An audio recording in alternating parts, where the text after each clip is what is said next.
Assalamualaikum warahmatullahi wabarakatuh. Halo, saya Kinantia Dina Putri dari Prodi PGMI UIN Syarif Hidayatullah Jakarta.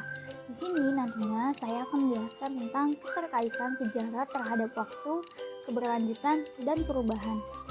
Nah, apa aja sih yang akan kita bahas? We talk about waktu, perubahan, dan keberlanjutan. Yang pertama adalah waktu. Apa sih itu waktu?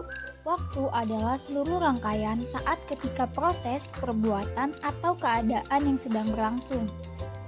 Sejarah mempelajari aktivitas manusia dalam konteks waktu. Perubahan yang terjadi pada masa lampau mempengaruhi kehidupan masa kini. Lalu, sejarah perkembangan manusia selalu terkait 3 dimensi kesejarahan, yakni dimensi masa lampau, dimensi masa sekarang, dan dimensi masa yang akan datang. Selanjutnya ialah keterkaitan antara waktu dengan sejarah meliputi 4 hal. Yang pertama, perkembangan. Nah, perkembangan masyarakat terjadi apabila berturut-turut masyarakat bergerak dari satu bentuk ke bentuk yang lain. Contoh paling jelas adalah perkembangan demokrasi Amerika Serikat yang mengikuti perkembangan kota dan perkembangan masyarakat dari masa lampau hingga masa kini. Yang kedua yaitu kesinambungan. Kesinambungan terjadi bila suatu masyarakat baru hanya mengadopsi lembaga-lembaga lama. Selanjutnya ialah perubahan.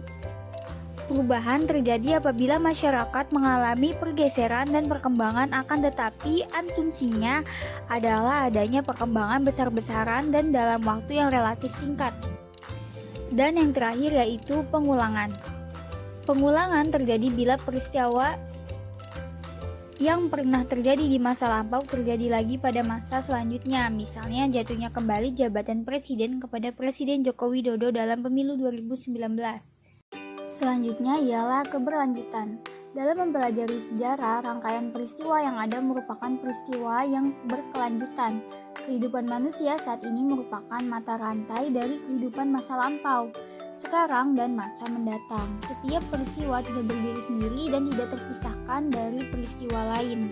Apabila dikaitkan dengan peristiwa sejarah, kita harus menyadari bahwa rangkaian peristiwa sejarah sejak adanya manusia sampai sekarang adalah peristiwa yang berkelanjutan. Peristiwa masa lampau berkaitan erat dengan peristiwa yang setelahnya. Di dalam sejarah dinyatakan bahwa segala sesuatu yang tersedia sekarang merupakan produk dari perkembangan pada masa sebelumnya. Dan yang terakhir ialah perubahan. Perubahan adalah proses masyarakat membentuk praktik yang baru dan berbeda sama sekali dengan praktik yang sebelumnya. Kehidupan manusia tidaklah statis, mulai dari lahir sampai tumbuh seperti sekarang merupakan salah satu bukti bahwa manusia selalu mengalami perubahan. Perubahan berdasarkan sifatnya dibagi menjadi 2. Yang pertama, perubahan direncanakan, yaitu perubahan yang melewati proses perencanaan tertentu. Dan yang kedua, perubahan yang tidak direncanakan, yaitu dampak yang tidak diharapkan dari yang telah direncanakan. Yang terakhir ialah perubahan berdasarkan skala pengaruhnya, yaitu dibagi menjadi 2. Ada perubahan yang pengaruhnya besar dan ada perubahan yang pengaruhnya kecil. Kalau pengaruhnya besar, biasanya berpengaruh pada ideologi negara, ekonomi negara, dan politik negara. Lalu perubahan yang pengaruhnya kecil itu seperti gaya hidup, gaya rambut, gaya berpakaian, dan lain-lainnya. Nah, itu dia tadi penjelasan materi tentang waktu, keberlanjutan, dan perubahan. Wassalamualaikum warahmatullahi wabarakatuh.